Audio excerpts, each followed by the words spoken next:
Welcome back to the Owner's Playbook, where we talk about building a business that is not just profitable, but valuable, transferable, scalable, sellable.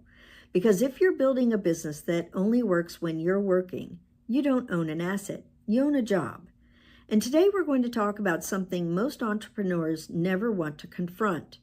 The most dangerous threat to your business value is you. And now before you turn this off, stay with me. This is not an attack. This is a leadership conversation. I recently listened to a conversation between Justin Goodbread and Stephen Scoggins that really hit home. They were talking about how hard it is for business owners to see their own dysfunction, because when you're inside the machine, you can't see the broken gears. And one line stuck with me. Dysfunction is not scalable. Let me say that again. Dysfunction is not scalable. And if your business contains hidden dysfunction, especially if that dysfunction flows from you, your company will never reach its true valuation potential. Let's define this clearly. Owner dysfunction doesn't mean you're incompetent. In fact, most dysfunction is born from strengths that went unchecked. It looks like this. You're in every decision. Nothing moves unless you approve it. Clients insist on speaking only to you. You say you want freedom, but you refuse to delegate. You start initiatives and don't finish them. You chase the next opportunity before operationalizing the last one. You avoid hard conversations with team members. You overpromise in sales because you believe you can figure it out later.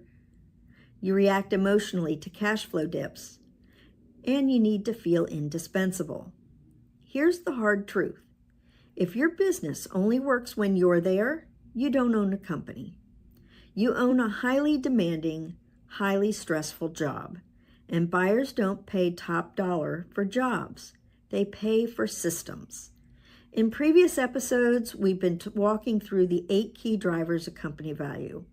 Things like financial performance, recurring revenue, monopoly control, customer satisfaction, hub and spoke, growth potential, the Switzerland structure, and cash flow.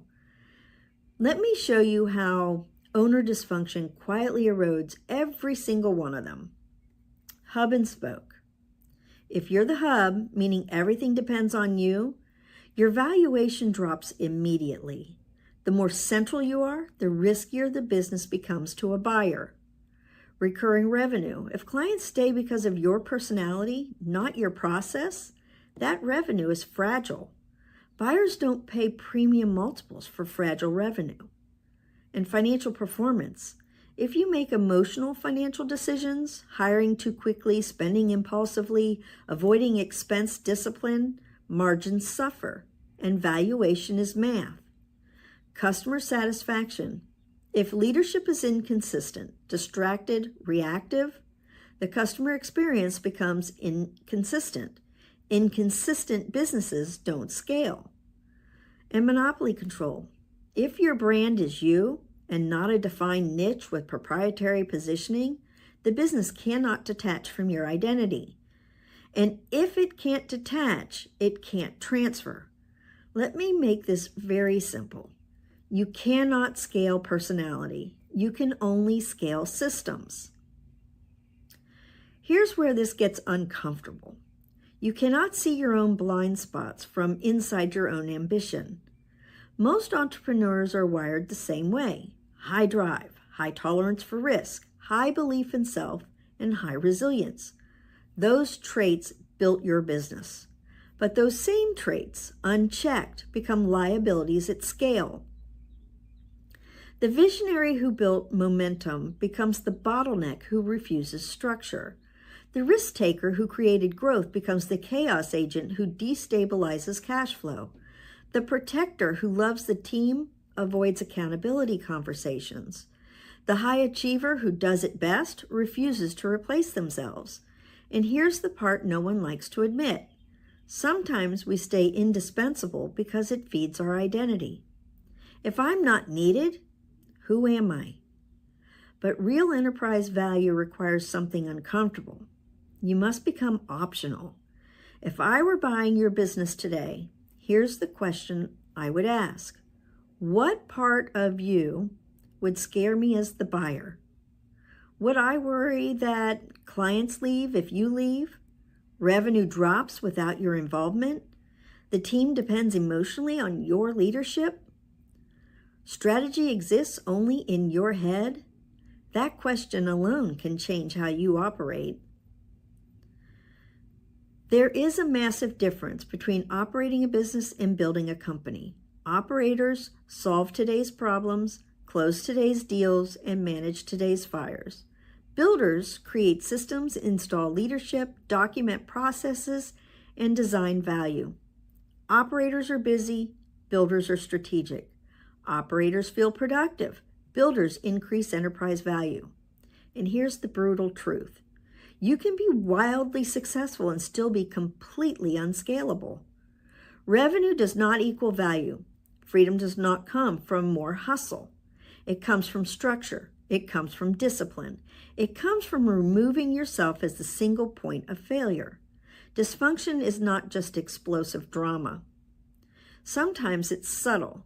It's procrastination. It's ego. It's avoidance. It's inconsistency. It's perfectionism disguised as standards. And none of that scales. The goal of the owner's playbook is not to help you make more money next month.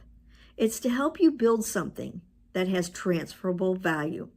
Something that funds your wealth gap, closes your value gap, creates optionality, and allows you to exit on your terms.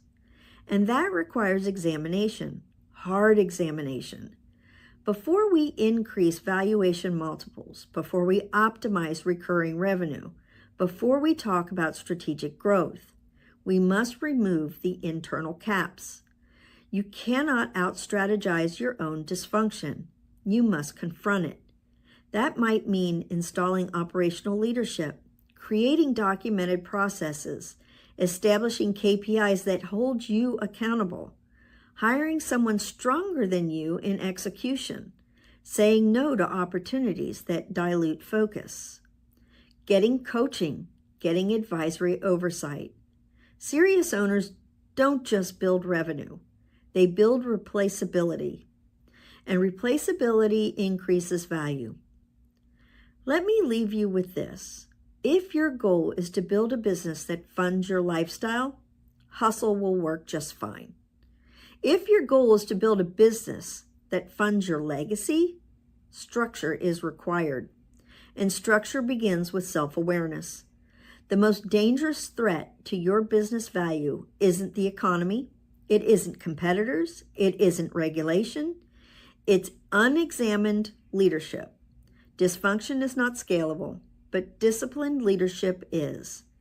In our next episode, we're going to begin breaking down exactly how to move from being the hub to building a structure where the business can thrive without you at the center. Because when you remove yourself as the bottleneck, you don't lose control, you gain value. If this episode challenged you, good. That means you're serious about building something that lasts. This is the Owner's Playbook, and we're just getting started.